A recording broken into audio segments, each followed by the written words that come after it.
Hey, everybody, it's me, John Ward, and I am back with another two filmmakers reviewing one film. And today, my guest is Michael Moutsatsos. How you doing? Thank you for having me. Of course, thank you for being here. I really appreciate it. Oh, my pleasure. My pleasure. I love Halloween. Yes, you do. And the reason why I wanted you on this is because I saw your post saying, I love Halloween Kills. And then my comment to that was, I think Halloween Kills sucks. Oh, man. So there's definitely a love-hate going on here with this film. And but please tell our audience, tell people, who is Michael? What is Michael all about? What does Michael want to be? Well, I started out as an actor back in the day, and I've been in a lot of things, and back in New York, and then I came out here and still did the acting. And then as time progressed, I just started writing. I wrote 15 scripts. And then I decided to, with the technology and everything today, that allows you to become a filmmaker. I made 7 films. Okay. And those 7 horror films were my school, my film school version. None of them I felt were ready to go out into the world. And then my 8th film, The Butcher, in 2019 went out, and I star in it. Maria Olsen plays my mom. Long story short, it went into 65 film, won 65 film festivals rather. Wow. And it was doing pretty great. And then I started doing a series during COVID about the COVID pandemic. The first film is called Ravage, which is so far 35 wins in film festivals. These are not just horror film festivals, but they're all over, international, domestic as well. And I'm doing the second one right now called Ravage Nation. We're almost done. We have 4 more scenes to film. And there will be a third one called Ravage World Domination. Oh. Yeah. Wow. And then there's little shorts also that follow. These are 3 features, but I'm also doing shorts pertaining to and the characters based upon. And, so I'm just doing a whole thing like that as well. And then just some other projects down the road. Oh, wow. But, okay. Yeah. I mean, horror is my genre, horror, action, I like sci-fi-ish kind of thing. But, that's my gig. Ever since I was a little kid, I'm sure like a lot of people, Halloween, as your shirt says. Yes, inspired all of us. I saw it in 1978 in the theater. I was 18. That gives you how old I am. But yeah, I just love the whole horror genre. I'm also that kind of guy that loves the practical effects. The old Tom Savini, all that prosthetics kind of stuff. I don't like to CGI anything, and just try to get it to be as real and fun as you can for the targeted audience that you have. So okay, that's me. Yeah, and that's a good little introduction to yourself. And because we met briefly when you were out here in Vegas, I went up to you and said, "The Butcher," and then later on we took a picture together, which was fun. Yes. And so like I had mentioned before we started recording that I'd like to have you on One Filmmaker, and I think that'd be a great film to start off with to discuss, because I think when you were there you were working on The Butcher 2, like recording some scenes. Well, yeah, they Shockfest wanted me to do a little like 2 or 3 minute kind of thing with one of the gentleman that was Gil, that was part of the Shockfest with Matt Rose Folly. I filmed it. It didn't work that well. I was like, no, forget about it. I wrote the script. And that was gonna be my next big follow up. And it just depends on what you're doing, how much money you're trying to raise. You want to do things as good as you possibly can. I don't want to rush things that aren't ready. I don't like schlock. I don't like things that are mediocre without being 100% for the audience, for the people. Your name is out there, you know what I'm saying, as a filmmaker. And so I put that to the wayside. I wrote a script called Amityville Legend, which I did send out to film festivals. I didn't know you can send out scripts. Again, it's not part of like the thousands of other Amityvilles that are out there. Amityville Shark, Amityville, but it pertains to the original. It's a year before the original took place, and then I was going to start prepping for that. And of course, money. You want to do something right. You can't do it for 5,000, 50,000. So then COVID hit, and I was getting a little antsy, and I needed to do something. And I just wrote this small little 20-page script, if you will, on this, and it was going to be just a short. And a mutual friend of ours, Phil Herman, is always back there giving me great advice, and he's been a producer and an actor. He's in Ravage, producing this the second one, the third one. Make it a feature, make it a feature, make it a feature. Long story short, different cast members came in and out. I rewrote it as the 90-minute, and it's just been something like that. Whatever I think is for me, something that I could put out there and put the best package out there with my name. And since I write, direct, Ravage, and this series, I'm DPing. I love DPing. The Butcher, I had a DP. I had a crew. I had 15 people as a crew. I like doing all this stuff. I have some friends helping me out, with the Ravage series, but I love doing the DPing myself. I love director of photography. It's a blast. So just putting different styles of camera work on it and things like that. I just love all that stuff. So yeah, I tend to shoot some of my own stuff, but that's more out of necessity. That it's easier if I just do it, even though correct. I'm not a DP, I'm not a cameraman. I can, okay, here's the setting we're using, go. And that's pretty much it throughout the whole movie. While other people that I've worked with, like, not Joe Sherlock, Joe Lujan, even though I know Joe Sherlock, right. Joe Lujan will be like, okay, well, let's get this camera. We're going to get this camera. Okay, now grab me that lens. Now we're going to use this lens. Okay, now we're going to put it on sticks. Now we're going to handle. And I'm just like, you're a DP cameraman. I'm not.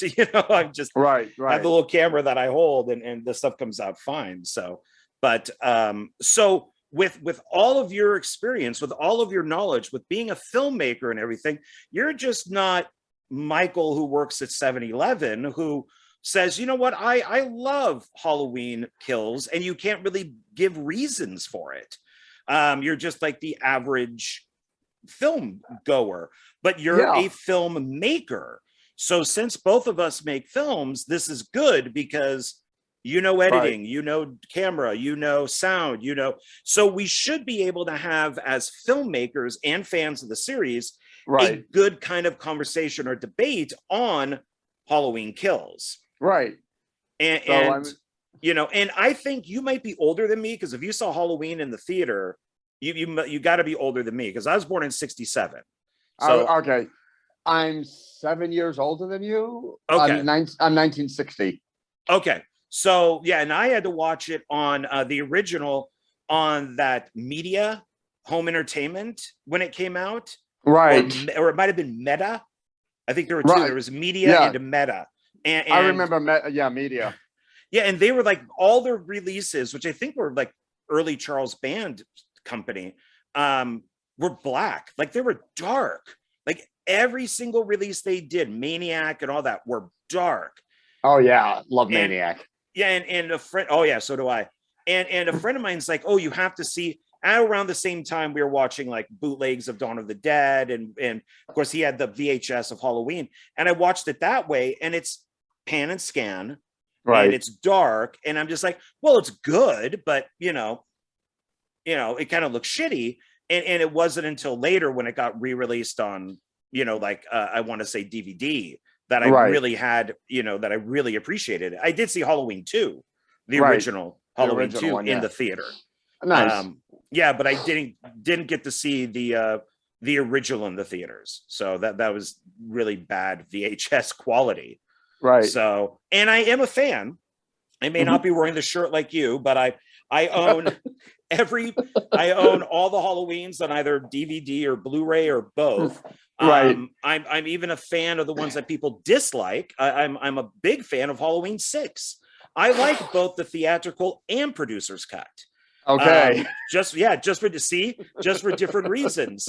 I don't like Halloween 5, but I like Halloween 4. I like all the John Carpenter stuff. So, and I own every soundtrack out there in multiple versions of it. Yeah, because I'm a big John Carpenter soundtrack collector. Okay, yeah. So if I it's have like his greatest hits things, kind of. Oh, I got a bunch of those, but I mean, if it's like, and they're all done by dates, so like it'd be Halloween, and then it'd be like Halloween extended, Halloween remix. Oh wow, Halloween, it would just go down. Then like it would just be Halloween. Then whatever comes out, I got like Dark Star. I downloaded off of YouTube. Was it the resurrection of Bronco Billy? I think it was like his film that he did in school, and I did an audio version of that and made that into a soundtrack. Oh wow, that's pretty cool. Yeah. So I am a fan. So when I say, because I know you love Halloween Kills, right? Halloween Kills. I was thinking of Halloween Kill for some reason. So I know you love it. So when I say I hate it, right, I got my reasons, and I do own both because I collect. Right. So that's the original. Now this I love. This is one of my favorite Halloween movies. It's a nice, tight 90 minutes. 2018. Yeah, that was good. Yeah, the 2018 version. I hate that they called it Halloween because now you have to do, okay, I watched the original John Carpenter version. Oh, really? Well, that's funny because I just watched Rob Zombie's Halloween. Now now I got to say Halloween 2018. Well, they're all hopping on that, right? I mean, didn't we just have Scream? Texas Chainsaw Massacre. You know what makes it different? We left out the. It's not Texas Chainsaw. Yeah. But most people don't say the Texas Chainsaw Massacre or just you never Texas say Chainsaw. The, right? You either say, "Oh yeah, I just watched Texas Chainsaw," right? Or something, or "Oh yeah, I just watched TCM." Yeah, exactly. So I love this. I love that. I love that one too. It's a tight 90 minutes. It is. We only see what we need to see because I found it very interesting. Right. What they didn't show us. Right. The cinematography was great. I love that they use two people. So basically, like David Gordon Green and Danny McBride, who are not horror people. Right. To make this. I thought that was perfect. Why get more horror people? Get people that don't make horror movies to make a horror film. Exactly. It's one of John Carpenter's best scores. I love that whole kind of type sound that's in the soundtrack. Yep. I think is great. I love that we don't see certain things. Like we don't know how Michael got captured. Right. I love that Michael is never after Laurie. That it's the doctor that drops him off at the house. Right. It was never really about Laurie, though. Remember? Never. Yeah, the original is, since Halloween 2 takes place on that same night, yeah, he's going after her because he hears it on that boombox. Right. That she's at the hospital, and then he heads to the hospital. But in this, he's just like a shark. He just has to keep moving because if he doesn't, like a shark, if a shark doesn't keep swimming, it sinks and dies. Right. So he's kind of the same thing, is that he just has to keep moving and killing people. Right. So I didn't mind the random murders. And I really I could watch this. If somebody said, let's watch a Halloween film, I could watch this anytime. Did you happen to go online and find the original ending that they shot for this? This ending is new. Oh, they shot.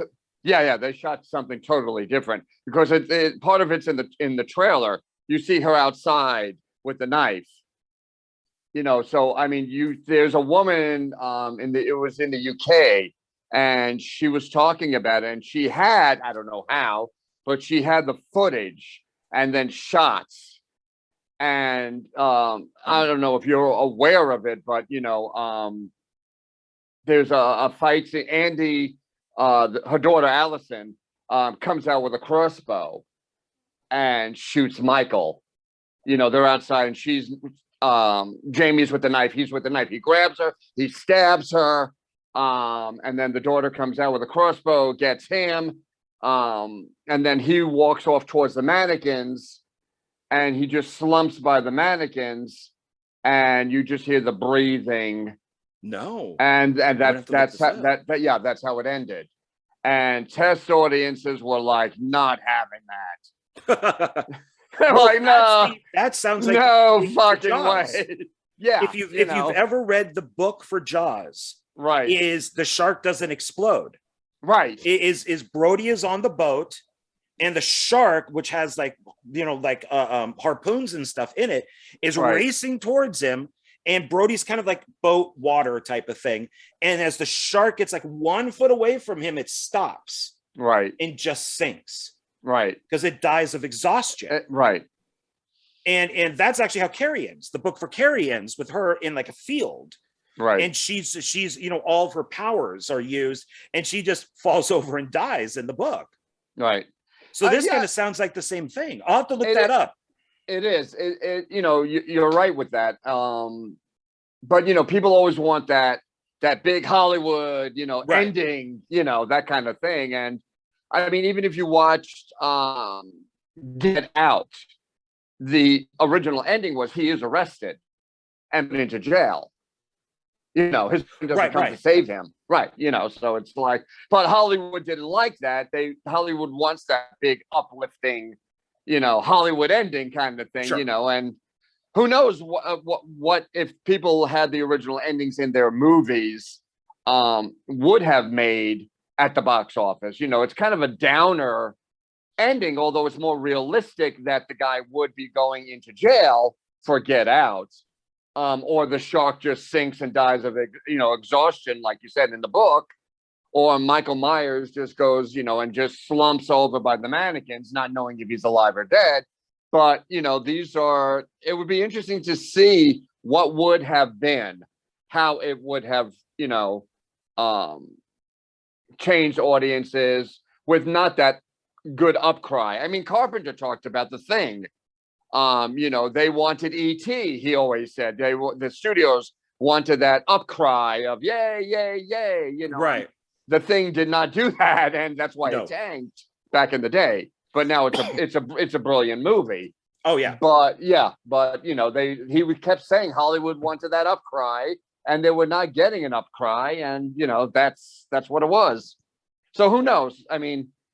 Yeah, I mean, and that's true because Carpenter's, The Thing is I would say it's like 99.9% a perfect movie. Oh yeah.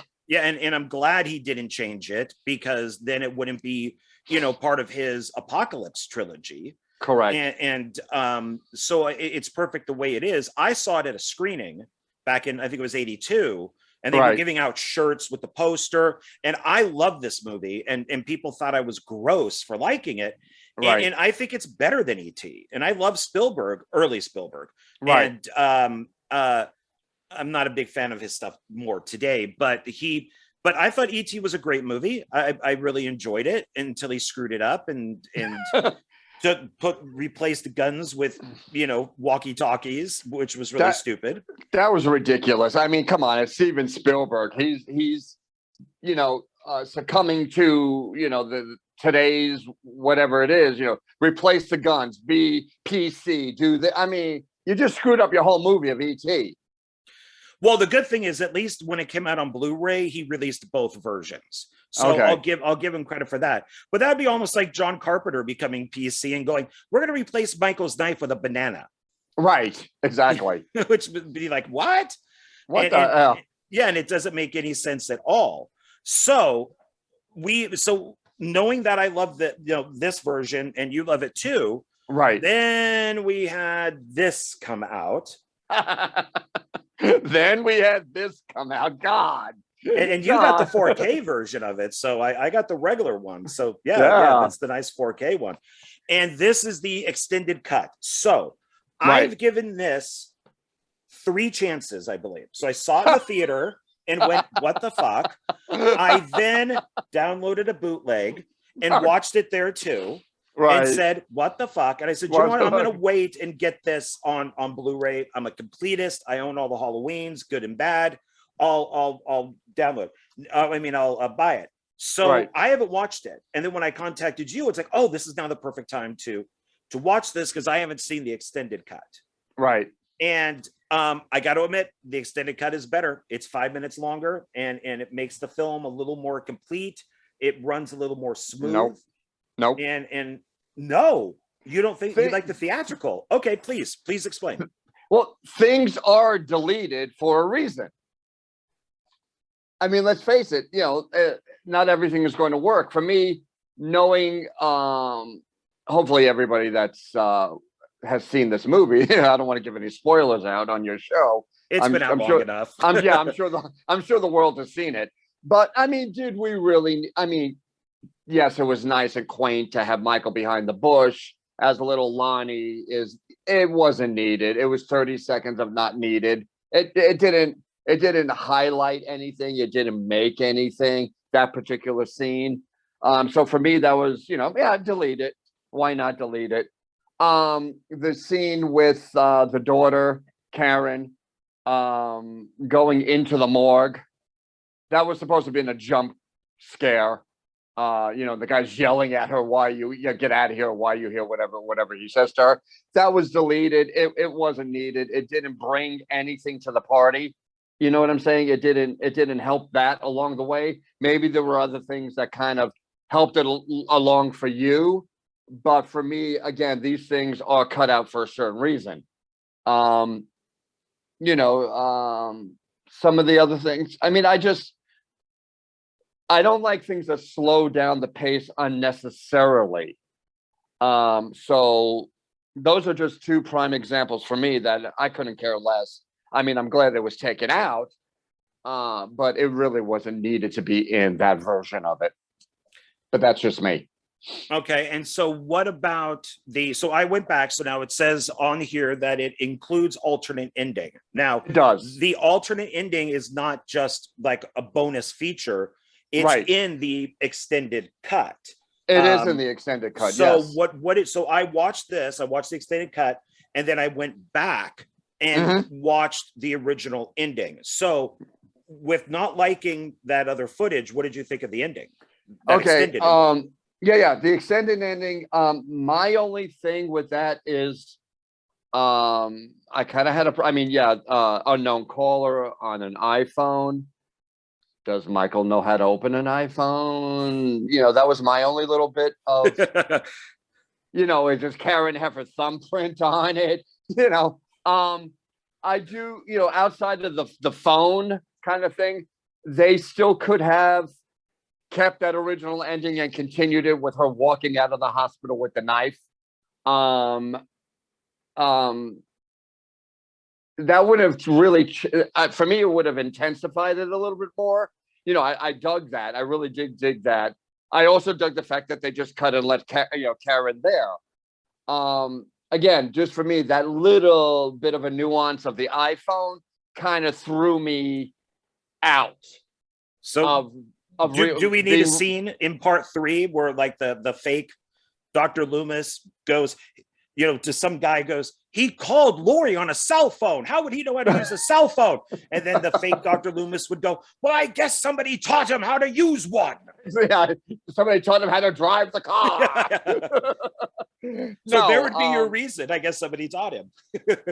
Yeah, I mean, I don't think they thought that through enough. And then I guess maybe somebody realized it and that's why it's cut out. But again, if they maybe could have had her on she could have called from she did call from the hospital phone. I mean, I don't know. I don't know what else they could have done. I did like the fact that she was going out there she picks up the knife and she's walking out and it's cut. I did like that. But to save the movie, just keep Karen on the floor and, people are still speculating even now if Karen could perhaps be alive. Maybe she, and they were also trying to say that about Tommy Doyle. Now, in the extended cut, I noticed that I've seen it a couple of times. After Michael hits him with the baseball bat breaks, and then Michael stabs him with the sharp baseball bat, which is not in the theatrical version of it. He just smashes him in the face. So then people were like, oh, perhaps maybe his wounds weren't that bad and they could bring, they could bring him back. But I don't, if he just got stabbed, I would probably say maybe, because they seem to be bringing back, like, what is it? Hawkins. Right. Hawkins came back, yeah. I mean, even he got stabbed in the neck and didn't bleed out, and he lived. So if Tommy Doyle just got stabbed, I could see them bringing him back, but he's clearly stabbed. And then they pulled a Walking Dead on this one, and that bat just went down. And I would say, if the camera cut to him, his head would just be caved in. Right. Because Michael used all his force and even broke the bat and then stabs him with the bat. And not only that, he steps on his face. Remember the extended cut? He smashes his foot into Tommy Doyle's face. So that's not in the the theatrical version. So Tommy's dead. I think he's dead. If they bring him back, they have to shoot a scene of him rolling out of the way, and then like Michael misses him, with everything. Yeah, he's not on IMDb, so he's not back. Okay. And the thing is, I am a huge Anthony Michael Hall fan. I have been since 16 Candles. I remember there being, I think it was like an True Hollywood Story, where they talked about the Brat Pack and they interviewed everybody. And I remember him saying, he goes, I want to work. I just want to act. I just want to work. That's, why can't I get work? And I felt really bad for him. I'm like, well, shit, here's a guy who he just wants to work, and And he was great in like Edward Scissorhands, and I liked him with like Dead Zone. He could carry a TV series. So when I heard he was Tommy Doyle, I didn't want the original guy because he looks too geeky. Right. Of course, you're not going to get back Paul Rudd at all. No. I mean, there's no way. So yeah, go with Anthony Michael Hall. So I was really happy with that. My problem with that character, it's the worst character in the film. He is. Because I watched most of that special feature stuff, and in that behind the scenes, like the little making of, they have that 7 minutes, they talk about how he's a leader. He is literally the worst leader on the planet. I mean, this guy is, he incites a riot. Right. He gets people killed. Right. And I mentioned to you when we were messaging each other, if I have to hear "Evil dies tonight" one more frigging time, it's a good little like tagline for the poster. Maybe say it once or twice in the movie, but my God. And then the other one I noticed is 40 years ago. Right. Everything is 40 years ago. 40 years ago, Lori, you saved me. How about just saying, when I was a kid, you saved me? Well, yeah. I was so annoyed with those two things. I think they say things like that 40 years ago for today's kind of an audience, I want to say. Once or twice is okay. Yeah, I understand that. But, again, like Jamie says in a lot of interviews, it's that mob mentality. So how do you rally? How do you cry? How do you pull people together? Tommy Doyle may have been, as the character Tommy Doyle, being that little traumatized kid, he might not necessarily have had the best way of putting things together. I mean, I don't know what I would have done. I probably would have been like a Tommy Doyle. Let's rally everybody. Let's get excited. I mean, your adrenaline's going. Lori, you just found out, she got stabbed again. I think I personally might have acted that way as well. You don't, do the right kind of thing in that moment when the adrenaline, if you will, is going. So he needs to outcry and get the town behind him. How else Evil dies tonight? That's why they kept doing that thing. The town is fucking fed up with it. It's been 40 fucking years. But like they point out in Halloween 2018, right. as I now have to put it, the guy is absolutely right when he's walking with the two girls and he goes, Well, by today's standard, three Right. people dying or Three whatever people dying is not a is lot. nothing. I mean, we just recently had a couple school massacres, and so Right. Yeah. why is this town so traumatized? Why is Michael Myers such a big deal? Why is he like, I can understand if this was a sequel to maybe after part 6 or something, or Right. even part 2, because then they could include all the people at the hospital. Right. But it's like, Michael Myers really isn't that big of a deal. He's not Ted Bundy. Right. He's not John Wayne Gacy. He's not Dahmer. Right. He was just literally just a guy in a mask. I mean, it's just, it's that's where I think their big mistake is that it's not that big of a deal.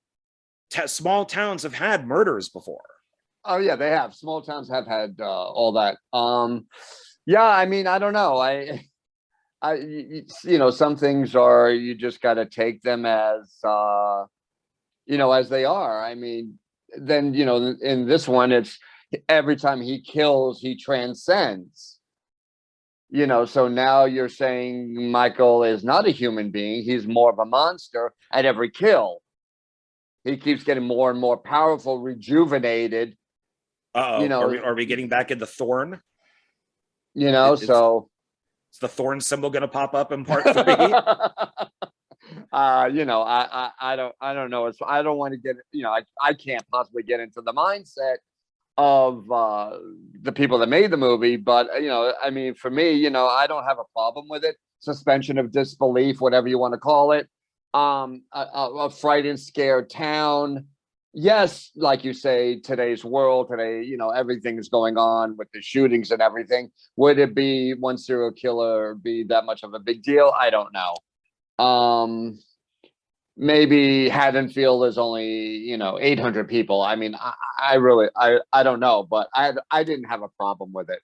So yeah, I like that they pointed it out in the 2018 version. So I mean, because it is true, you got to kind of think about that type of stuff when you're making these films, and it's well, actually, I want to go back to something because I just thought of this. What did you think about Karen possibly being dead? It did shock me. I was like, oh my God, they're getting rid of one of the main leads. But it would make sense. Laurie's daughter. So I have no problem with it. I think that was perfectly justified. Yeah, I mean, I had no problem with Karen being dead. So okay. And if she happens to come back, do you think that's kind of a cheat, or you're okay with it? I don't know. I don't know. What is it? The character's coming back? She's not coming back. So you don't think so? Is she? I haven't looked on IMDb. Yeah, I didn't look at her name on there. I looked at it maybe about 6-7 months ago. Unless they're hiding her somehow. She was not on it at the time. Nor her picture was on there at the time. Perhaps now. I have not looked it up as of recent. I'm trying not to spoil myself with the next one. Right. I did, like I said, I did have somebody that had whispered what the ending is to this new one, which obviously I'm not going to mention. Whether I don't know if this person is correct, and they are doing reshoots. Hopefully, it's not reshooting the ending of it. Again, maybe test audiences for whatever reason. Jamie Lee Curtis has come out and said, "Oh, it'll fuck you up." So what I heard, that would be a fucked up way, what I heard about this ending of the movie, but who knows? I mean, they originally with 2018, they were going to do the same thing with the flashbacks, Laurie, and they were going to start it that way, picking it up from there. They were going to do a CGI Laurie face and this and that, which they kind of did flashback in this one, but I'm glad they didn't really like CGI Laurie. But Carpenter's like, stop muddying the waters. Just concentrate on a good fucking story. That's the way they were going to do it originally, picking it up from 1978 and then moving it that way with, that kind of a thing, which I'm glad they didn't. I do like the way they did it now in Halloween Kills. with the police officers, and then Dr. Loomis character, and explained a little bit more that, Hawkins is the one that, didn't have him shot, allow him to be shot and whatnot. I hope Laurie finds peace. It's supposed to be a time jump of 4 years later, because the original script was called Cave Dweller. They were referencing maybe today's time frame of COVID has something to do with it. I don't know if that's true or not. I hope she finds some peace with Hawkins, and gets to move on with her life a little bit more. Obviously Michael's coming back, but maybe start it out that way, where 4 years have been, the daughter died, the daughter's husband died, the granddaughter's boyfriend died, the father, Lonnie died. I mean, devastation. Dr. Loomis's nurse, everybody in Laurie's life is gone, pretty much. Right. Her friends, the babysitters, if you want to go back to the original ones. So everybody that from that night is pretty much gone. And so I hope maybe there is a little peace in 4 years, that she is not still going like they introduced us in 2018, where she was in the compound and she was gearing herself to fight Michael again, and she knew he was coming, and shooting the mannequins and all that kind of stuff. I hope I like to see maybe a different little tone to Laurie, instead of still being that fucked up person as she said she was, twice divorced, kids taken away. Yes, that would have happened like it did in the 2018 version. I wouldn't want it to see it continue that way, where Laurie's life is still fucked up in a way. I mean, I don't know how you cannot be, with your, your whole world and everybody that you've known is pretty much dead from this killer. But I don't know. I hope something is a little. And then, they were talking about, it's going to have a Christine kind of feel to. What the fuck is a Christine kind of feel to it? It's a car. The car rebuilds itself. Yeah. So whenever it gets damaged, so is that it? Is Michael going to rebuild himself? His arm gets mangled, and then it does the and then it's normal. Who knows? I mean, I'm just hoping that, I'm sure it's in the right hands.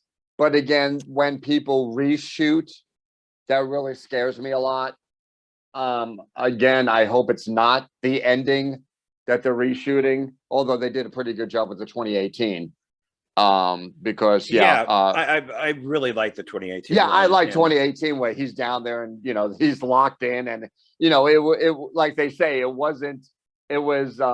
she wasn't, I forgot what the terminology that this wasn't my cage or whatever it was. This was to get Michael Myers trapped. So but do you think this was pure ego on her, like she's a narcissist? Because as they pointed out, even in Halloween Kills, Michael never went after her. Michael was it's like he completely forgot who Laurie was. And he gets out and he's kind of just put in this town, and he's like, oh, there's a woman in the window. Let me go kill her. Oh, there's this kid over here. Let me put him on a fence. And so she's been doing this whole end of the world Michael Myers thing, and he's never come after her. And if I was her, I'd be like, well, fuck, I just wasted my life. Well, yeah, I mean, remember, Hawkins brings it to her attention. It was never about you.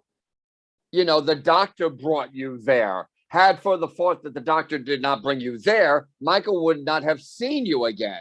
Right. I don't even know if Michael can remember who the fuck she was. I don't think he did. I think it was through the process that Michael went through with her. Right. Is then probably something in his brain went, oh, that's the chick from 40 years ago. I never got to kill her. I killed all of her friends. So now let me start doing it. I don't think he did. I don't think that's why I think he picks up the phone, in that alternate take or alternate ending, and he calls it. Right. Is that he or she calls, he picks it up. He doesn't call it, but he picks it up and does left swipe, and then he's okay. to let him, let her know, I know who you are and look what I just Right. did. I just don't, again, I just don't think that Michael knows about technology. I mean, I don't swipe. I mean, I had a problem. I had a problem with that. So that was my only, about that is, it's like people bursted out in the theater when I saw it, and they're like, oh, Michael knows how to use an iPhone. It's like, okay. See, that type of thing that didn't really bother me, I guess, because he did drive a car and yeah. I'm just maybe he saw nitpicking people at doing that. it it's like a little nitpick type of thing, and it's understandable. Right. So it's what did you think of the stuff that was 1978? Did you like that? I loved it. I love the whole 1978 thing. I thought it was done. It could have been done really bad. But I think that it was done perfectly. They showed enough. They said enough. I like the fact I had never known, obviously, that Hawkins shoots the other police officer. And you're a rookie, you're scared. I was thinking maybe he should have ran, once the police officer dies, run after and try to tackle Michael. I don't know. He did shoot him. He shot him once in the shoulder as he was getting away. But I did like that. I liked the a little bit more knowledge of what actually maybe could have been in 1978. That we didn't get to see. So for me as a filmmaker, I liked it. I didn't have a problem with that. I thought it was awful. Okay. One, I will say that the film is visually beautiful looking. Right. Yeah. And so it looked great. And in that little making of, I appreciated a little bit more as far as the sets and all that stuff go. Right. But I don't like. I love that the guy who plays Dr. Loomis was a carpenter on set, that he's not an actor. Right. And they're like, oh man, that guy looks just like Donald Pleasance. Yeah. Let's get him to play Dr. They just added some, prosthetics to him. Right. But, right. Yeah. I love that he just wasn't an actor.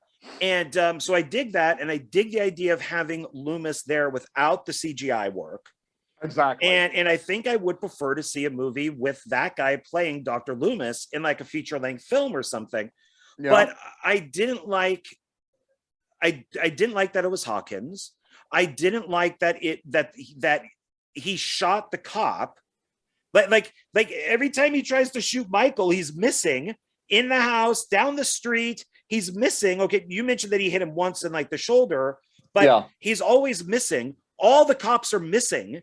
And it's like, well, you guys, the stormtroopers from Star Wars, you're trained police who go to a gun range to shoot things. And that's what you're trained on doing. And you can't hit a guy who is slowly walking down the street or stairs. He is aiming the gun like this down the steps, and he can't hit Michael in the head. Some, 18-year-old kid that's, how many of them are all, I nervous, adrenaline again, that kind of stuff. An 18-year-old rookie. Maybe, I mean, I don't know how many shots I would get off. I'm glad that they actually did get to shoot him. At least have one bullet in them. But I can see where the kid, and I'm calling him a kid, could miss. I didn't find that kind of weird.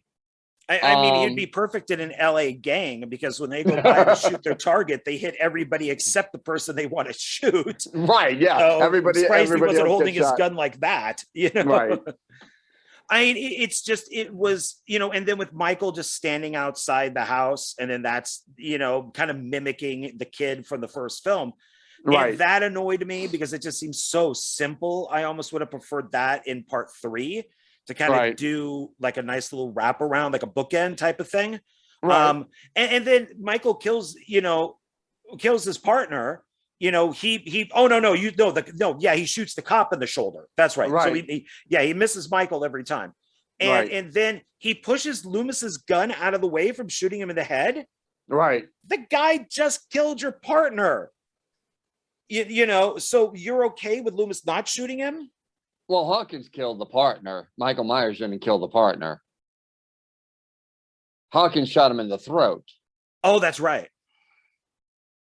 So Michael Myers did not kill the police officer. Yeah, that's right. So Michael should have just dropped him and gone, thanks, buddy, peace. And then, peace out. Yeah, because he just did his job for him.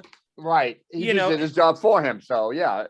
Yeah, it's I like the idea of it, of the whole thing, but it's like, why are you pushing the gun out of the way? It's like it does. And then like the sergeant or the captain comes up to him and says, we're going to fake this. We're going to say he shot himself, which means that the police department and Hawkins have to lie if this guy is married and has kids to the family to say, oh yeah, by the way, your husband was a dumbass and shot himself in the neck. Right. I mean, to me, that would bother me more than anything for the rest of my life, is that you lied to his family if he has one. Right. I mean, as Hawkins says to Laurie in Halloween Kills, he saw a person that was still a little boy that killed his parents. It was somebody's, whatever it is, little boy inside that as a grown adult. So I can understand him not wanting him to be killed in in that flashback of 1978-ish kind of thing, pulling the gun away from Loomis. I could understand that. His reasoning for it. Because he would just simply justify the fact that we're just going to arrest him. He's going to be in jail. I mean, they didn't know he was going to be doing all this coming back and back and back and back. So I guess he just thought maybe it was a one-time deal, if you will. Just arrest the guy and just let him, rot away in jail or whatever, was going to happen to him instead of being a killing machine. So again, for me, I didn't have that problem of him not shooting Michael.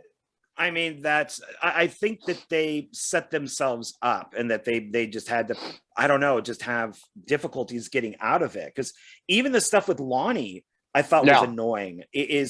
So seeing Michael walk past him messed up his life for 40 years. Like now he's kind of this scruffy, overweight guy that dresses horribly, and it looks like he might be an alcoholic. And it's just like, really, this guy just kind of walked by you and it's going to screw you up forever. I mean, my mother was attacked by a shark on a surfboard, and she has a scar up here from it, and she still went to the beach. She still went into the water. She was a surfer girl. Well, I read Jaws, and I still don't go to the water. So I on the beach. I read Jaws on the beach. So that's funny. But no, I mean, as far as that is concerned with Lonnie, you are right. I think something else maybe could have been done a little bit better than him just being there and then not being there. The boogeyman, he's not there because he's not Tommy Doyle, obviously. And then when they're doing the flashbacks in the bar, and he's got the spotlight on Lindsay and then the nurse, and and then they show and then Lonnie had a run-in, I think that's what he says, had a run-in with Michael Myers or something like that. Yeah, I think maybe we could have done a little bit something more with the kid, with Michael Myers. Maybe they did. Maybe I don't know about that. Maybe I don't know, something in part 3. Who knows? Or maybe they just figured the fact that just gloss over the kid, Lonnie, and they dared him to go into the house. We remember that part. He says he didn't. He confessed that he never did go into the house. Yeah, and then there's Loomis who goes, Lonnie, get your ass away from Get your ass away from the house. Yeah. Yeah. And then doesn't he hit in the original? He's one of the kids that knocks the pumpkin out of Tommy's. Yes. Yeah. He knocks the pumpkin out of Tommy's coming out of the school. And so I don't know. Maybe they just felt that Lonnie really didn't need to have a bigger. Lonnie didn't really need to be in it at all. I mean, it just didn't really see, especially if you can't get back one of the actors. Right. I mean, but we didn't get back the original actor for that was Tommy Doyle either. Right. Well, but at least that's Anthony Michael Hall, and it looks like Tommy just went on like steroids. So Yeah, I mean, I actually met Anthony Michael Hall a few months ago at Margiano's where I work, and nice. yeah, I went over to him and I just said, I'm sorry, I just thought you fucking were amazing. And he goes, oh, you liked it? I'm like, yeah, big Halloween. It was like a 30-second conversation. I let him go. I didn't want to, be all fanned up in him and everything like that. But I said, yeah, thank you. I said, I appreciated that, I'm glad you got to work. And a friend of mine a year ago had told me he was going to be Tommy Doyle. So I knew that was in the pipeline. So yeah. But yeah, so I didn't fan out on the guy. I just said thank you, and I just moved on. But I'm glad they didn't pick Paul Rudd. I don't like him. I don't like him as an actor. I think he was the wrong Tommy in part 6. But that's a whole other movie. Yeah, because he's more of what the original actor is today. Because when they interview the actor, the new the original actor, he's got glasses, he's wearing like a yarmulke, he's very normal, like he's not a Hollywood actor, he's right, yeah, it's a like lawyer or a realty guy or whatever he's doing now. Yeah, it's like the kid in The Shining. He's a teacher, he doesn't. Yeah, so you can't have him come back. So I think Paul Rudd in that case was fine. But I think if you are going to have somebody who's supposed to be a leader who's going to go kick Michael Myers' ass with a baseball bat, then you get Anthony Michael Hall, who's all right. Looks like right, exactly. I mean, I would, if they had brought Paul, I would not have believed. Yes, it would have been the better look choice, but he wouldn't have been the better, that Buffy steroidy kind of guy to go after Michael Myers. He always just reminded me of like some wimpy kind of guy. So right. And what did you? So speaking of casting, there was a rumor for a long time. Well, it really wasn't a rumor; it was more of a fan protest, I guess, that they wanted Danielle Harris in there as wrong. She needs to stop. I'm sorry. I have nothing against her. I met her a few times. She's got nothing to the character. Jamie has nothing to do with the timeline. That's why they got rid of all timelines. And the fact that she was also in Zombies Halloween movies. Jamie was not even in the timeline. So stop it. We don't need you. It's not necessary. You're coming back as who? You're coming back as what? Why are we resurrecting you? I would have had a huge shit fit. Now, what if it wasn't Jamie, but Karen? Her playing the daughter? It still would have been wrong. It still would have been wrong. It still would have been wrong for me. She's too much branded, if you will. She stand out, if you will. Her and her, what we all know her to be in these type of Halloween movies. I think I would have just kept saying, Danielle Harris. It would have taken my focus from me away from that part or any other part. Like I said, I've got nothing against the girl. I'm sure she's fantastic. Too old, number one. Wrong person to be in the movie. Would have stuck out like a sore thumb. I'm glad casting did not go with her. I know she pleaded, she borrowed, she begged. She wanted, to be in it so badly. I think I just lost you. Hold on a second. Are you still there? Are you still here? Yeah, there you are. You're back. I'm sorry. Okay, I'm here. I'm sorry. There you go. Now you're good. Some reason. Yeah. Okay. Some reason I lost. It happens from time to time. But yeah, I mean, yeah. I mean, like I said, I'm just my personal taste. Now other people might have said, yeah, she should have been there or whatever. For me, it would have spoiled the entire thing. So I'll just leave it like that. Does it then kind of like if she's in it, let's say, and let's say Paul Rudd is in there and all this stuff, does it kind of then turn into more of a fan film in a way that it's just like a giant It's a giant fan film. You are right with that. I want to first and foremost want to see story.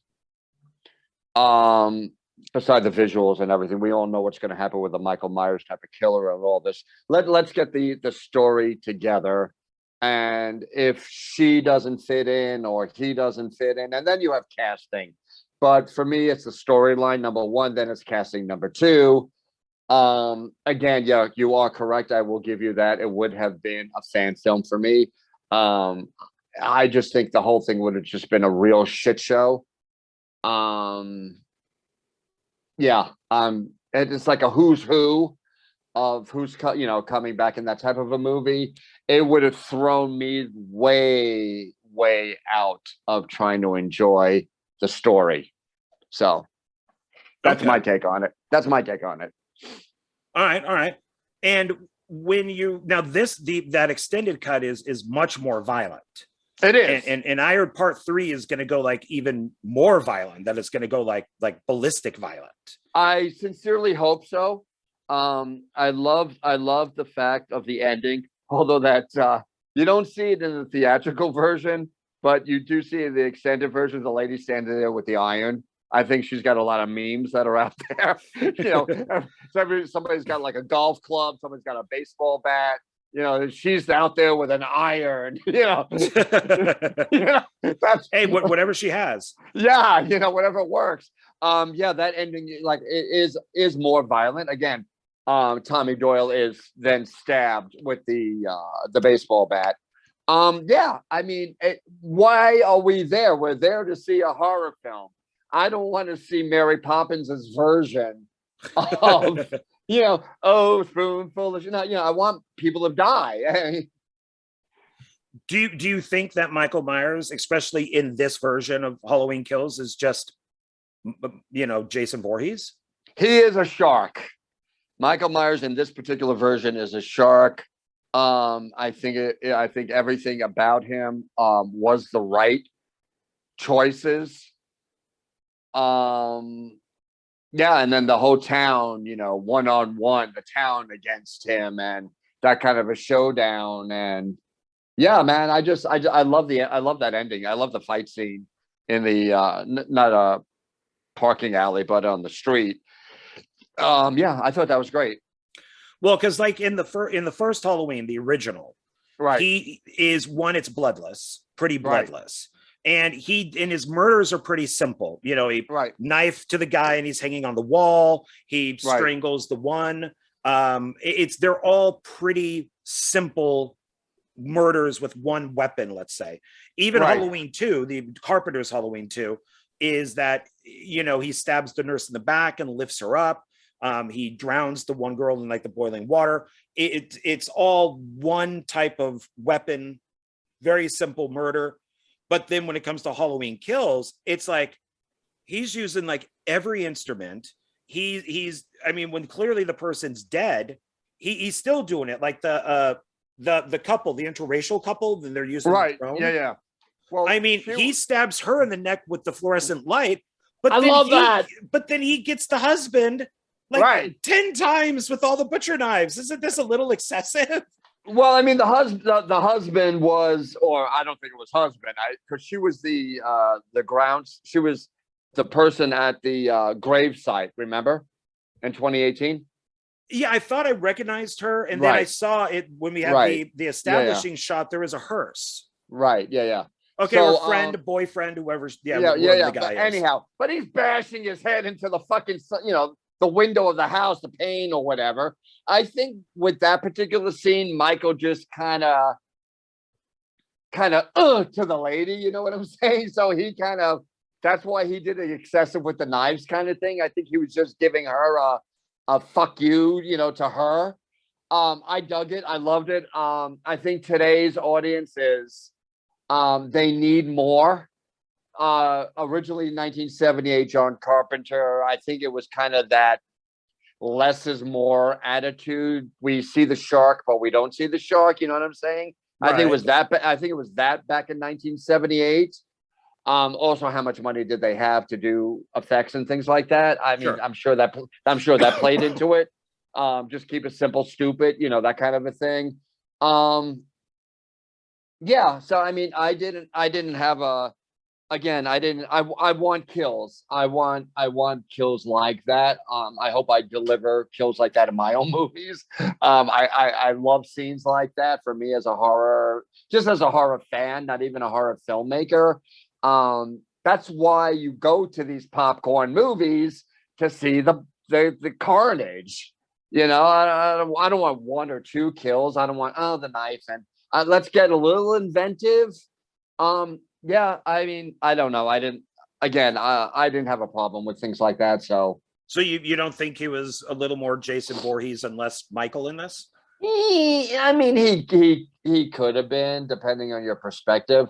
Again, I think they played into today's audiences, into the 18 to 25 demographics, that they're always playing to, instead of us people. The older generations. Right. Stop worrying about 18 to 25, because 18 to 25 is watching it on their iPhone.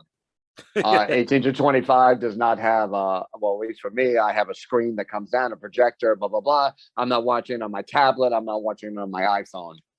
And that's why I can, with other filmmakers, I agree with them with their thinking. But that's another thing as far as filmmaking is concerned. But yeah, stop always worrying about 18 to 25s. They're downloading it for free. They're downloading it illegally. They basically really don't give a shit about these kind of movies, like you and I and other horror fans do, or filmmakers do. I don't see 18, 19, 20-year-olds discussing, debating. They saw a movie. Okay, let's move on. That's basically it. Let's see the next one. I liked it. I didn't like it. They're tweeting in the if they do go to the theater, they're tweeting about it in the theater as it, to either ruin it Yeah, or that's whatever. annoying. Yeah. That's annoying as fuck. Yeah, to me, I really don't care about that demographic. I'm not certainly making my movies for that demographic in itself. Um, I'm not thinking, oh, I need to do this kill scene. I need to do that because some 18-year-old today, blogger, influencer, I hate these terminologies, is going to like my film a lot better, or, whatever. I'm not a slave, as a filmmaker, to that demographic. I never will be. I had an actor that said, oh, can I be in your movie? I've got like 500,000 followers. I don't give a fuck. I don't care. I don't care who you are, who you think you are. You can, if you can act, maybe I'll consider, but I'm not going to hire you because you have, 500,000 followers. I don't care. Right or wrong, I just don't care. I'm not a fan of Gen Zers or Ys or XYZs or whatever is out there right now. And I never will be as a filmmaker. Yeah, I mean, I think a lot of politics, I'm veering off a little bit, but I think a lot of politics had come into scripts, and how many other people's hands, is it this producer? Is it the studio? Is it a studio head? Then when you start having too many chefs in the kitchen, then it becomes a real shit show. We've seen a lot of movies where, that's happened before. Too many people have put their 2 cents in instead of just letting the filmmakers do their thing. Everybody else is worrying about the dollar signs, $100 million opening, then it becomes that. And then it does not become about the movie. It becomes about, the money. So those are two different things, obviously. But again, who knows whose fingers are in what? Well, with what you said, saying, you don't care about that particular demographic. Right. So you had mentioned that you prefer the theatrical version over the extended. So now I did. The theatrical is less violent. So would So do you think No. people ignore that demographic and maybe make films less violent for an older audience like us? Well, as far as just that ending is concerned, now I'm just talking about that ending. I would have preferred that violent, more excessive ending, in the theatrical version of it. The rest of the stuff I don't like. That's why the deleted scenes, in a sense. But for me, as the horror gore, as that horror nerd, as the horror filmmaker, I would have loved if they had kept that into, but then again, you have ratings. Would have gone to a different rating, more violent kind of thing. I don't know. But for me, I loved the violent ending that they had. I shouldn't call it the ending, but it was, the final off gunfight, if you will, of Michael Myers. Where they're like all surrounded. Yeah, they're surrounding him. Yeah, that I loved. I wish that, because it's extended more. Again, it gave away a little bit more, like I said, with the Tommy Doyle character, whereas the other one maybe kind of suggested maybe he was coming back. Other than that, I felt no need for any of the deleted scenes to have it brought nothing to the table for me. It was just annoying. I like a faster paced cut. And if, like I said, if it did warrant bringing, if I get it, it was an homage, Michael behind the bushes kind of thing. I get that. Again, it really wasn't necessary to be in the film, that particular thing. But I mean, whatever, it's. I mean, I like I've already said, I like the extended cut better. But when I heard that it was extended, I'm like, oh my God, this is a film that doesn't need to be extended. It's already too long as it is, because I think micro budget filmmakers, their films should be 70 minutes, no longer than 80. Otherwise, if you're making a micro budget or independent film or something, and you're hitting almost 2 hours, guaranteed it's boring. It's going to get boring. So when you make a Halloween movie, let's say, that's why I think the 2018 one is perfect, because it's 90 minutes and it's really solid. And now this, even with the extended cut, it's like an hour and 50 minutes. Oh, that's right. It was almost 2 hours. Yeah, it was it was almost 2 hours. Yeah. Yeah, I checked the original version of it, and it's like an hour 45. This is like an hour like 50 or something like that. So it's roughly, give or take, like 5 minutes longer than the theatrical version. But so it didn't bother me that these scenes were in it, because there are both versions. I kind of looked at like what they were doing is almost like what Zack Snyder did with Justice League. And with his cut of the film is he's going to throw, Zack Snyder almost acted like, I'm never going to direct another DC movie again. I already know what's in my future. I'm going to throw every single thing in this movie that I possibly can. I'm going to throw the kitchen sink, the TV, the car, the sofa, the bookshelf. I'm going to throw everything into this movie. So then when I don't make another one, this will be my final grand movie. And that's kind of what I felt with this. With Halloween Kills, with that extended cut, is we're going to throw everything in. We're going to throw every single thing in. So this is the last movie. We could say we threw everything in and it's done. But they did know, well, for this particular movie, they did know they were going to do a third. So they didn't have to throw in the kitchen sink. As far as Zack Snyder is concerned, he's lucky that Paramount gave him $70 million for him to go do his thing. What studio today, after how many years have passed since Justice League, the awful one that we got, would have turned around and just given them 70 million and brought the actors back? Actually, that was a Paramount. That was AT&T. So AT&T purchased Warner Brothers, who's HBO, and AT&T said, we want this version because they wanted something on HBO Max. To counter Disney. And since it was already kind of sitting there, they're like, go and make it. So now if the film, if he didn't have anything, they'd probably say no. But it's it's yeah, I almost think that with this one, because they knew that they were going to release the theatrical cut of Halloween Kills, they're like, let's just throw everything in. Let's just do it. We're going to throw everything into this film, and then if for some reason the world ends tomorrow, let's say, we got a complete Halloween Kills, because even with it being longer and me not really liking the movie, I was watching it flow. Like, okay, does this scene go straight to the next scene? Was the editing good? Is this, and it does match, even though I think that the film has a ton of issues. It does flow. There's nothing in it. You're right. It even with the longer version of it, it does flow. Certain films, longer version of it, you're just like, oh Lord, just death take me now. I mean, there were 3-hour movies that feel like an hour. There are 3-hour movies that feel like 6 hours. Sure. And then, today you're going to the theater and AMC, 30 minutes of trailers and commercials. So you're there 3.5 hours. Let's get on with it already. Yeah, you're right. You are right as far as that. It did flow, and it had a nice. Again, that's the editor. Every director in the planet needs to kiss the editor's ass in every movie. I'm the editor in my own movie, so I can kiss my own ass.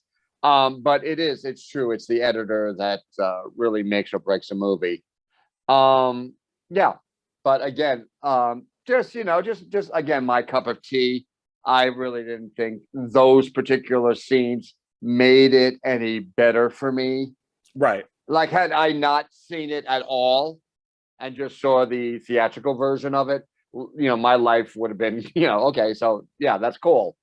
Now, if there was something that was, crucial and they cut it out and it really would have made a big difference, then I would have said, maybe I would have felt a little bit differently. But these are like little. I mean, Karen, scenes, the deleted scenes. Karen's a school teacher that was cut out. The first one as well. Laurie goes to visit her, and that's why you have certain things, because they are going to be cut out of the movie. You can't put every single thing in there that the writer has. I mean, I've cut myself out. I had a couple of scenes in The Butcher. And and they were great acting moments for me, but it kind of like slowed it down a bit. So, it took me out of it. I mean, it's for the film. It's for the film. It's not about my ego. It's about my film. Right. As far as a filmmaker is concerned, I could have left that in there and, good, bad, or indifferent, but I made that particular choice. Again, I don't think anything was that earth-shattering that we could have lived without. So we couldn't have lived without, rather. But yeah, whatever. Well, so okay, so I want to bring up like budget and stuff, and then the Rotten Tomatoes. So the budget for Halloween Kills was 20 million, and it made 131.7 million. So not too bad. All right. Yeah, I believe the 2018 version made more. That was like critically and fan wise, it did very well, and it did really good at the box office. For Rotten Tomatoes, though, on the tomato meter, it got 39%, so it got the splat, and then the audience score was 66%, so it got the little popcorn on it. Right. What do you think about those reviews and money that it made? Let me look. I mean, obviously reviews are necessary. As far as studio type of films are concerned, not unlike us indie kind of guys. I mean, yeah, we all would like to have a good review or two. I've had my share of bad reviews as well, plus the great reviews. I don't go to see a movie because of what Rotten Tomatoes says, or Siskel and Ebert back in the day, or whoever it is that's reviewing. I see a movie on different things, whether I like it, the people that are in it, what kind of a movie it is, the trailer. Some trailers of 3 or 4 minutes, they give the whole movie away. You see the ending of the movie in the trailers. Me as a filmmaker, again, we're just talking about me as a, that kind of a guy. I don't read reviews. That again, that's what it is. I couldn't care less what the reviewer has to say. Some people, even back in the day, thought they were gods. They have the power. The critics go. The critics, Rex Reed back in his day, thought he was all this, that, and the bag of chips. Movies depended on the reviewer. I think it's quite different today. I don't know how much a reviewer can make or break a film today. Back in the day, if you got, whoever, and they killed the movie, it was gone. Today movies still live. You know what I'm saying? With bad or a bad review. I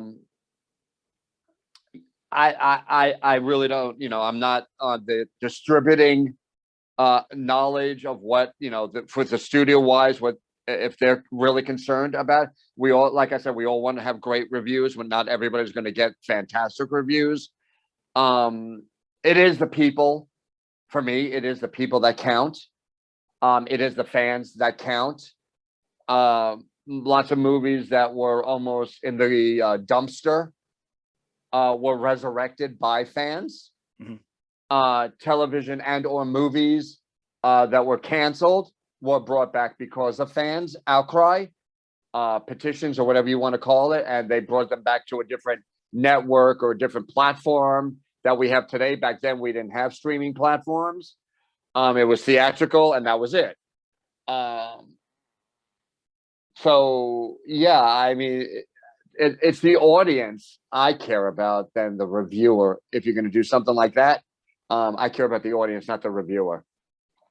So I wonder with part 3, right? Because it's now looking at Halloween 2018. Right. Its budget was 10 to 15 million. The box office, it made 255.6 million.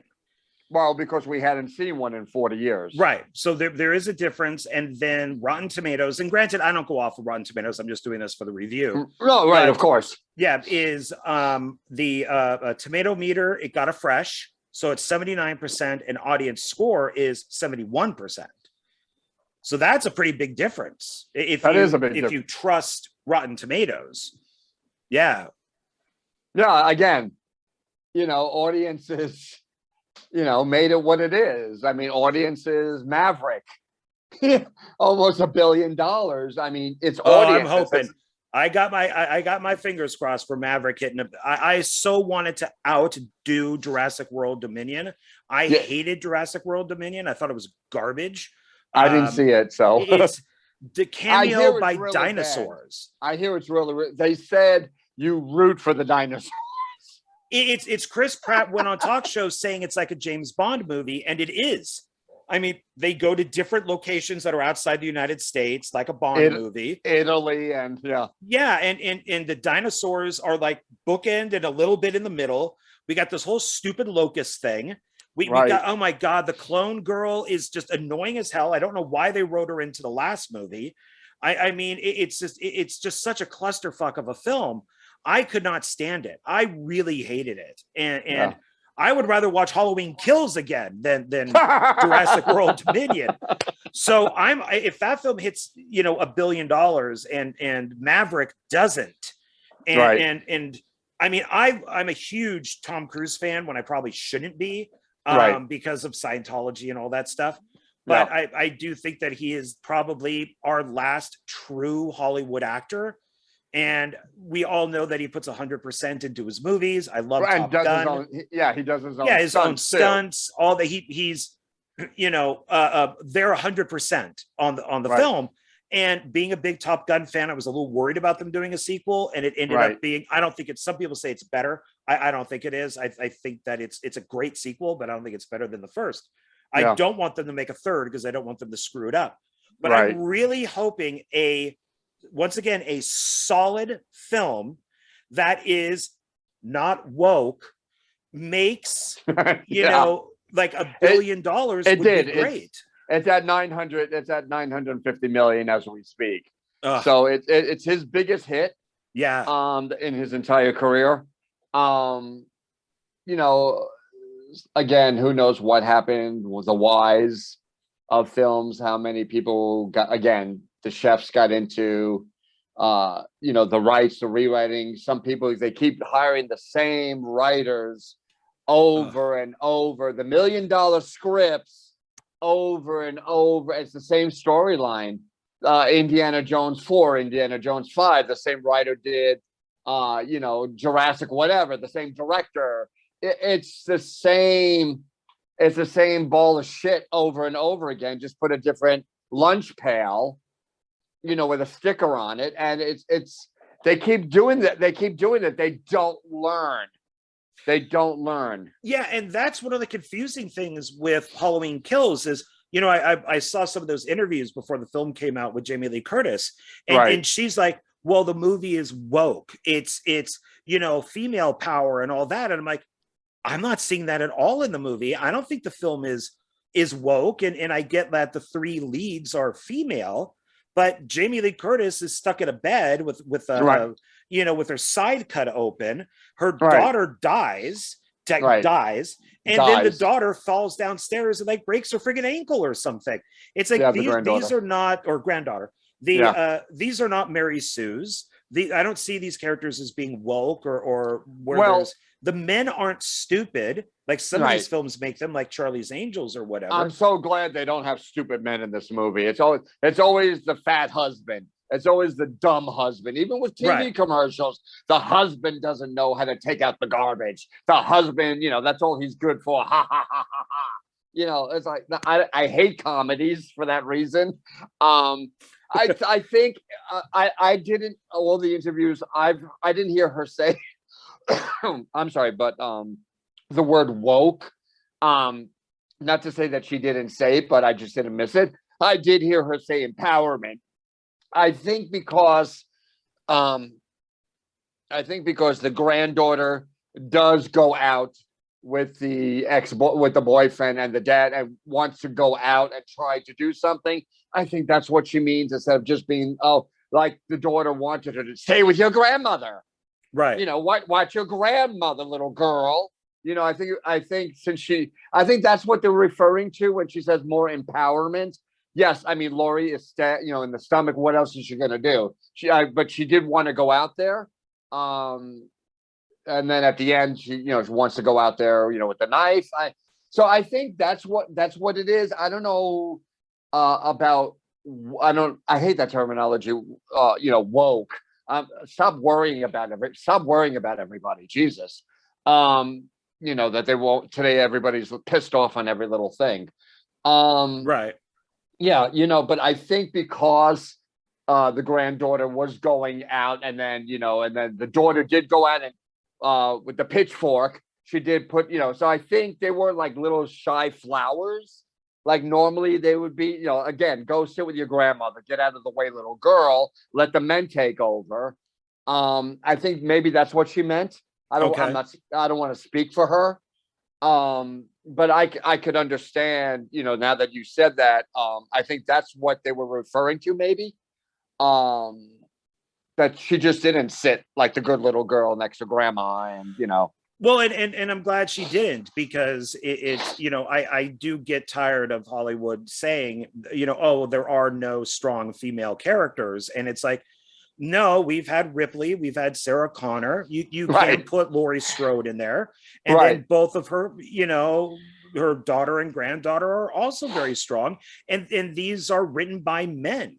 And I know that, like Elizabeth Banks says, well, men shouldn't write strong female characters, women should do it. Okay, well, do it. I mean, you tried doing it in your Charlie's Angels movie. You made every man stupid, and you made the angels basically Mary Sue's, and the film tanked. And then when they started doing research, they found out that more men went to go see the movie than women did. Well, it's eye candy, wasn't it?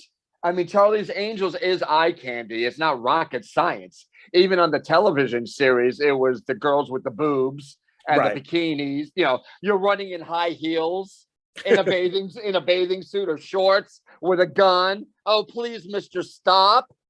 You know, I mean, so she should take it back a little bit more than that. Yeah, that's that, and I think she insulted a lot of people with that, because she did. Even the other two Charlie's Angels movies, the one with like Cameron Diaz and stuff, they knew, they've done interviews where they're like, oh yeah, we know exactly what this film is. You know, and if she has to be in a bikini firing a gun shooting bad guys, she did it because she knew it was like a comic book. Well, yeah, but what are you getting into? You're not going to get girls into the seats with those Charlie's Angels kind of movies. You're getting 16, 17, 18-year-old kids with hard-ons going to the movie. Let's face it, that's not there for rocket science. It's not there for, you know, and if it does have a good script, that would be a plus, but you're getting them in there for a specific reason. You're not getting them in there to have a Freudian conversation, you know, with a chick like that. Yeah, that's why I like with this new Halloween and Halloween Kills is that I like their characters. I like the three female leads. I never had an issue with any of them. I never went like, oh my God, you're a dumb woman, or oh my God, why is that guy so dumb? Now, when I speak of something like Anthony Michael Hall of it being a bad character, is he gets a lot of people killed. I don't think that he's necessarily stupid. I think that he jumps to conclusions. And he's like metabolic, is that he just immediately like, is that Michael? Is that Michael? No, okay, evil dies tonight. Let's go kill him. And it's this short, fat, stumpy guy who looks like David Crosby, you know, who ends up committing suicide. You know, and so I think that he's just a bad leader, but I don't think that he's a dumb man. No, he is a bad leader. Like he said, you know, Michael wore a mask. How do you know that's not Michael Myers? Well, but physicality, he's not a short, fat, dumpy guy. No, he's like 6 foot tall and built. You know, so yeah, I don't think Tommy, the character Tommy Doyle, thinks things through. I agree with you. He's more of that kind of let's go get him kind of mentality, macho-y kind of guy.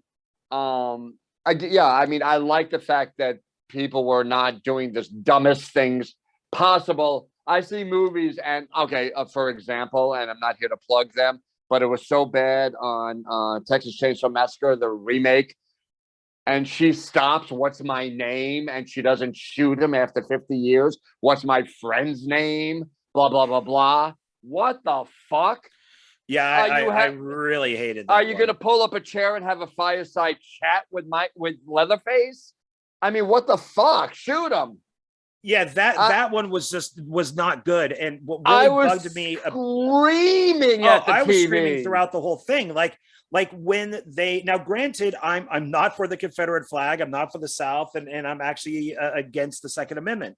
But I actually defended the guy who was like the person they were supposed to meet at the town when our group of Gen Xers pulls up into the gas station, and he pulls up and he's got the gun, and all of a sudden the lead girl goes like, oh, I bet that's a replacement for a small penis. Ha ha ha ha. I'm like, oh, I fucking hope you die. I mean, how dare you judge this guy? I mean, I don't like open carry. It kind of freaks me out a little bit, but it's like he has the right to do that. And he didn't say anything or do anything to you. He just pulled in to get gas. Yeah, I liked him. That was a great character. Another thing for me is the axe. Oh, I'm sorry, the chainsaw is behind a wall. Well, that's because Leatherface is really good at doing, you know, home renovation, and he knows how to cut the wall and then patch it and then put the spackle. And then it still has gas, and it didn't evaporate, and it's still there 50 years later, and he's now 70 and still can carry it. I don't. And then she's like sawed in half, and she's flung, and she's still able to get out a bullet. What the fuck? I don't mind, and this goes along with Michael too, is I don't mind them being the age of today, you know, like the film took place 40 years ago or whatever. No, I don't care. I don't care. I don't mind them being that age. but it does seem weird with some of these guys like Michael Myers, who's supposed to be, like in his 60s or 70s now, or Leatherface, who's supposed to be in his 70s or whatever, that they have such strength. Now with Michael, as you brought up, like he's transforming or whatever, that there may be something with Michael that we don't know. There's, I mean, if you want to go off the whole sister thing or the whole thorn thing or whatever it is, yeah.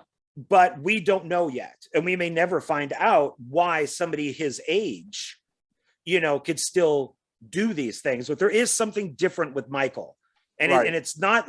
Like we know Freddy's the dream guy, Jason was brought back, again with like the thunder. So he's more like the Frankenstein monster. Right. But Leatherface is just an old guy. Mm-hmm. So I would have had him at one moment, like pick up the chainsaw and drop it. Like, oh, fuck, right. Like he has to kind of work with it now. Again, another film that was made for today's audiences, that demographics. It was not made for Netflix. They bought it. They bought it cheap. Again, it's I don't know how all these people are finding it fantastic. I mean, I just thought I'm glad the girl got decapitated at the end of the movie. Oh yeah. I was just so they're in this big empty town. I mean, we're here for Halloween, but I don't want to talk about we could do Texas another time. I'd rather stick to Michael Myers. I love Michael Myers. So. Well, so what do you think of, because Texas is actually a good segue into this. So with all the different timelines, like you can Google Halloween timeline, Texas Chainsaw timeline. Texas and Halloween seem to have the most messed up timelines out there. What do you think about that? I almost kind of look at it, because you almost have to, like, they're alternate timelines, like they exist on a different plane. So the nurse from Halloween is also killed in her house in Halloween H2O, but in a different universe, she's also killed in a car in a park. What do you think about stuff like that? Well, I mean, they did want specifically to eliminate. That's the thing today, and it was started by Halloween because somebody watched it, loved it, and did it with the Texas Chainsaw Massacre. Oh, let's do something 50 years later. Let's forget everything else. Let's do that with The Exorcist. 2 and 3, although I love 3. Let's forget those timelines. I think today that's the only way to put a fresh spin. We've done sequels and bad sequels, and we did remakes and good remakes and bad remakes, and then we did prequels. Even like not even in the horror genre. I mean, do we need to see the Spider-Man coming out of the womb? How young do you want him to be? How young do you want him to be? He looks like he's 10 now. And they keep rehashing we know how he became the Spider. We know how Batman became Batman. Let's move it along a little bit. They keep rehashing the storyline that as if people forgot, and they're just worrying about today's kids of 2022 not knowing the original stories and not caring about the original stories. So I also would look at it that, okay, outside of Halloween 1 and 2, 3 had nothing to do with it. Right. 4, again, as you said, was good. But 5, 6, Halloween H2O, and then that crappy Resurrection thing. I like Resurrection. I'm one of the only people who liked it. Oh my God, that was so bad. Buster Rhymes and Mikey, a little crispy. What the fuck? Tyra Banks. I mean, they had nothing better to do than just to put it out there on the internet and let people watch. I mean, that was like, again, worrying about people of that time and that generation. Again, worrying about those people. Stop it. Please stop it. I beg Hollywood to stop worrying about the people of the kids of today. Okay. I personally, again, outside of one and 2, Yes, forget about all the other ones. Again, 4 and Halloween H2O was she even admitted she did it for the money. Halloween H2O. I don't like that. I'm sorry. I'm going to interrupt for a second because you brought that up, and that was something I forgot to bring up earlier. What do you think about her criticizing? Because she was very on board with H2O. She talked highly even of Resurrection.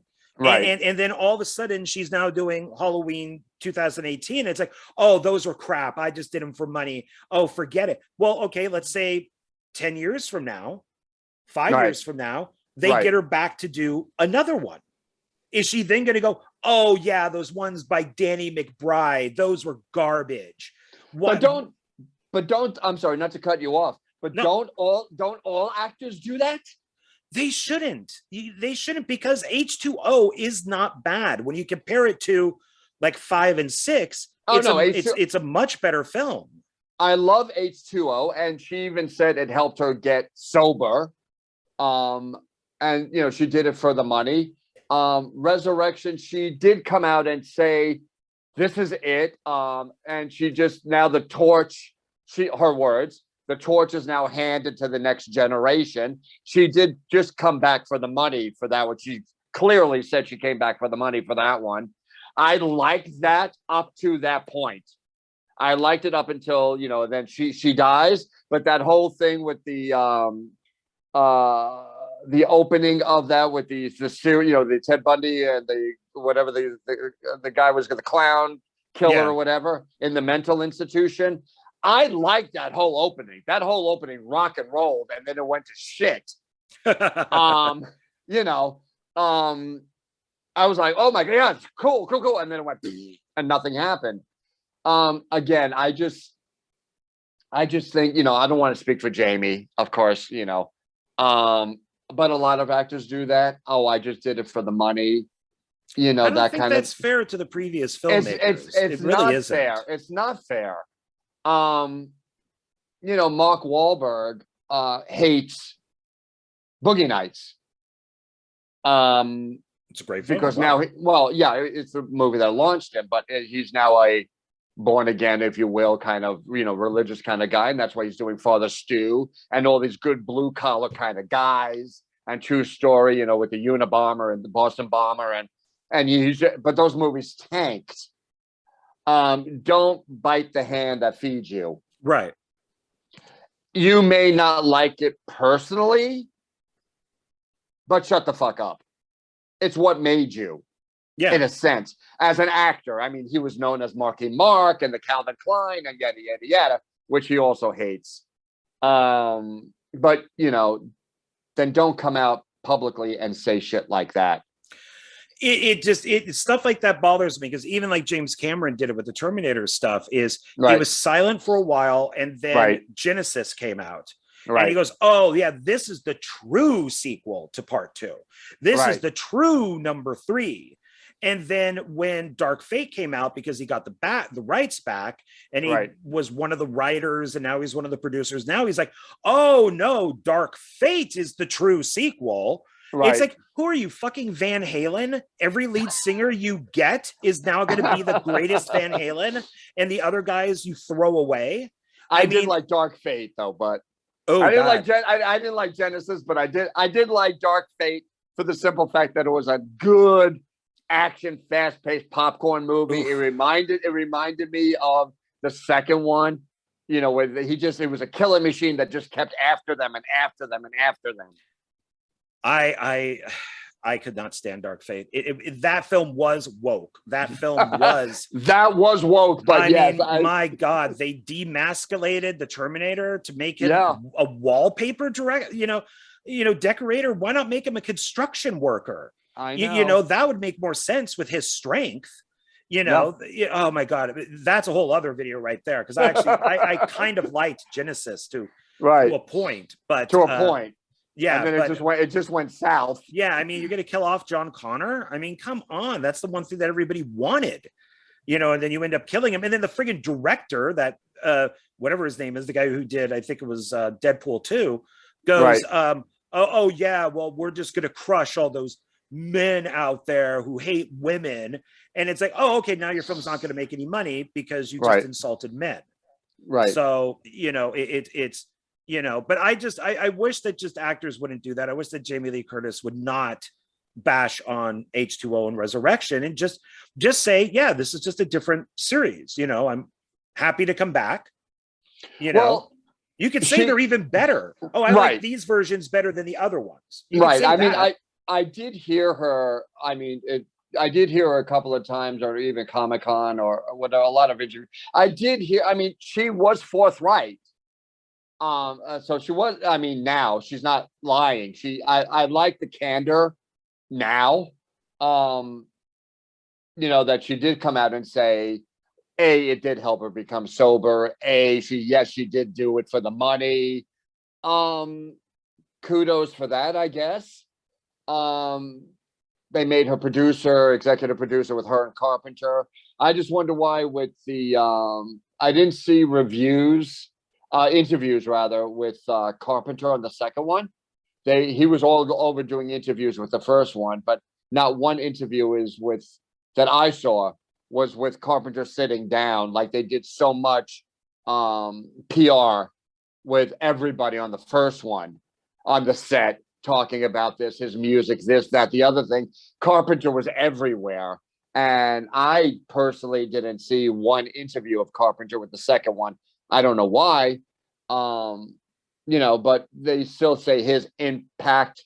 They gave him the script for the third one, and they still he needed his input rather. So I don't know if that's just his choice or whatever the reasoning is, but yeah. I don't, maybe he's just kind of done, because I felt, and me being a huge John Carpenter soundtrack person, I felt the soundtrack for Halloween Kills was okay. Right. It didn't stand out to me. It didn't feel like he was into it. Right. It just didn't have the impact that the other ones did. I think that scene with Oscar that's my favorite. I think it's called the shape or something. It's a that's fucking fabulous as far as a score is concerned. That it wasn't that moment. It's like nothing really got like the Phantom Menace. That dual fight scene with what's his name, but it had a great choir. The Duel of the Fates. The Duel of the Fates. It had that big build up, and Williams hasn't been able to recapture that again. I mean, they're nice scores, but it's not that Williamsy, that we first heard. Right. And that was, Duel of the Fates is like fucking fantastic as far as a score is concerned. I mean, I love listening to compilations, from all types of films, and it never hit that again. And Carpenter never hit that again with the second one, where it just had that one big beefy barava, if you will, of but whatever. I mean, I think, because you have the original Halloween score, which was groundbreaking, obviously. Right. And then I thought Halloween 2 was actually better than Halloween. And then I really like Halloween 3, I thought was good too. Because it's variations on the theme. And he made it different enough to where I could listen to any of those albums. Right. And I would know, oh, that's Halloween 3, that's Halloween 2. And then when Alan Hayworth took over, I enjoyed his stuff. None of it was, like breaking new ground or anything. Right. And then when he did the Halloween 2018, I'm like, oh shit, this is different with the blah all the time. It's Halloween, but it's very different. And it sounded really cool. It did. With Halloween Kills, it just was like, almost like he didn't do it, like somebody else was copying Carpenter. Well, yeah, his Cody, and then there's another guy, his son Cody, and then there's another guy Davies. So who knows? I think Carpenter's, and then he's going on tour with his music and everything. I got to see him. He was great. Oh, nice. I would have loved to have. Would have loved to have seen that. I guess he's, he's too busy allowing everybody to do remakes of all of his movies. So right now, that's all he's bothered with is, between the talking about Christine 2 and Big Trouble in Little China and all that kind of stuff. So I think out of all of his stuff, the only sequel that I would want actually maybe would be The Thing. But he doesn't have to make it, because I'm actually one of the few people who liked that remake prequel of The Thing. I thought that was actually okay. I did like the prequel as well.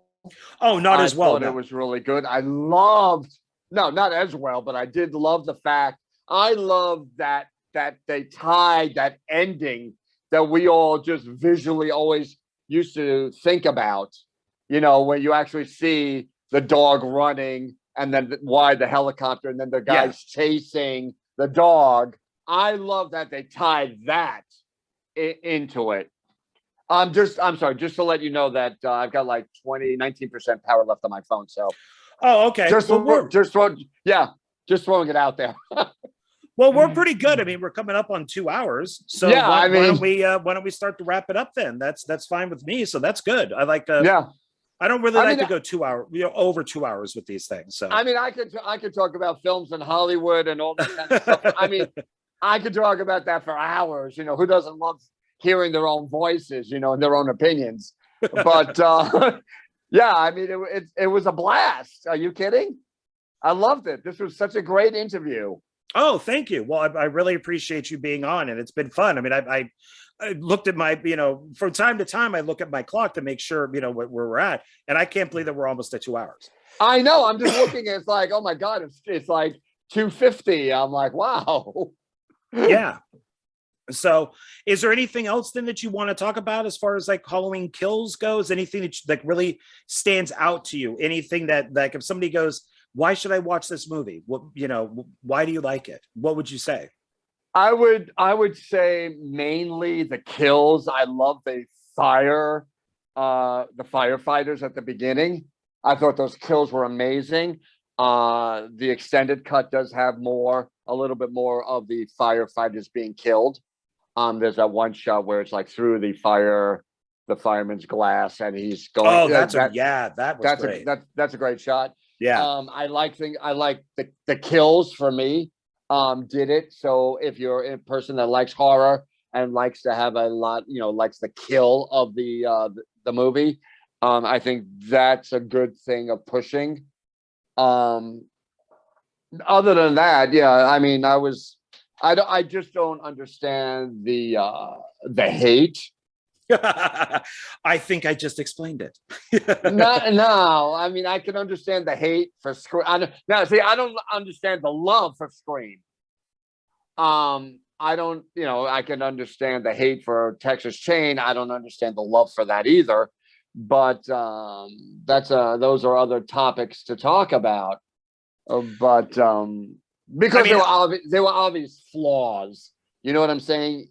Well, every one of them has it. All these series. I mean, I'm, without Scream and without Scream and Silent Night, Deadly Night, I wouldn't have made Xmas. Right. But if there wasn't Texas 3, Leatherface Texas 3, probably Meat Hook Massacre 4 would have been a bigger problem, because that was the whole idea was taking that particular character and putting him just in a whole new family. Right. So it's so all these things mean something. I'm a huge Scream fan, even though I wasn't a big fan of the last one. But for me, if he's not going after Sydney, what is the point? Well, okay, so that's what I thought is could go two ways. This could be interesting without Neve Campbell. Right. Or it could be devastating without Neve Campbell. But then I was trying to think, well, how many Halloween movies have been out there without Jamie Lee Curtis? Right. So maybe it'll be fine. I mean, and then she's not going to be in 6, obviously, because they didn't pay her enough. Just pay her. But again, the character doesn't really bring anything to the table. The Ghostface was not after her, so what is the point of having her and Gail Weathers? I could see maybe just a storyline with Deputy Dewey since he's still in the town, but she was away from everything and they pulled her in. But there was no real need to go after Sydney. You know what I'm saying? It wasn't necessary. They just pulled her in to get the audience to go see the movie. Well, yeah. If Dewey never called her and she was fine with her 2 kids and allegedly Patrick Dempsey's character from part 3, I think that she would have never known what was going on unless maybe she watched the news or something. Right. Yeah. So, Gail's the reporter, so I get that, and Dewey's a cop or ex-cop, whatever. I mean, so I would have loved to have seen just that. You know what I'm saying? And not necessarily Sydney. Yeah, I think my big problems with Halloween Kills is just that I just wasn't a fan of the story, because it's that's the thing. Visually, it's great looking. The effects are great looking. I like all the actors. I have no problem with any of them. I don't really have a problem with any of the characters. I don't, but it's just more of the story. Like there's and we'll wrap this up in a second because I don't want your phone to cut out. But like Judy Gears is Karen is in the hospital going, Michael's coming here to the hospital. Michael's coming here to the hospital. How do you know that? And at one point, Anthony Michael Hall even goes, how do you know that? Why would he be coming to the hospital? This isn't Halloween 2. We've established that. Correct. Carpenters. Right. Yeah. So it's like, I don't know, jumping to conclusions, I guess.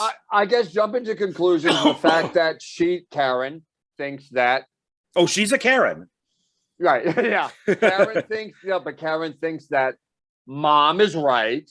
Mom's psychosis is right. He is coming specifically from mom.